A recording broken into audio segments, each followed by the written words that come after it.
Thank you. All right, Grandma Uncle G, thank you for having me here. So, quick question: Canadian, 25 years old. I have built cash flow now. I haven't crossed the 1 million mark. My question is it during this stage, is it best to have liquid, but in the stock market with the current market conditions right now, or invest into real estate where the growth will be a little bit slower and it won't be as liquid there? Okay, number one, thank you for your question. Don't lose money. Like, you guys got to figure out how not to have losses. You know, life is going to give you many, many losses. You're going to lose, you lose your parents, you could lose a brother or sister. I've lost all of that. You could lose your business, you could lose a lot of stuff. Don't lose money. Yeah. And that doesn't mean don't invest. It means don't gamble on stuff if you don't know the direction. When I buy a piece of real estate, I know that I am not going to lose my money. And people are like, well, how do you know that? Well, I know because you can't take the property away from me. I'm not over leveraged. It's a great piece of property. It pays me every month. They can't get rid of it. They can't seize it. They can't take it.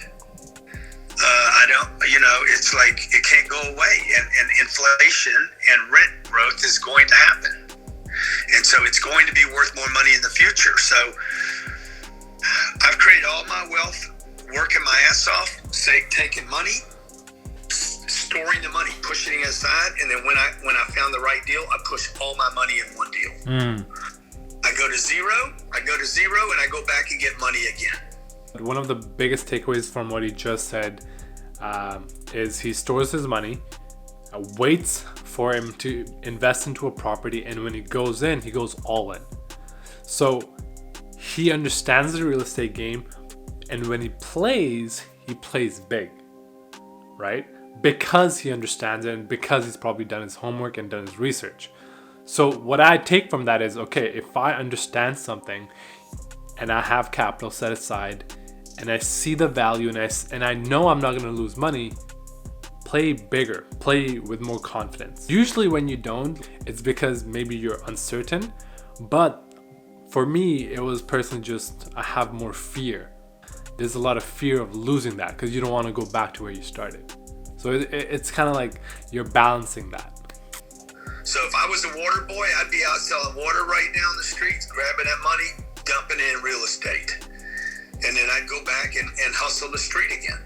So that's what I would do, bro. Don't lose money, number one. Yeah. 2, don't lose money. Number 3, invest for cash flow.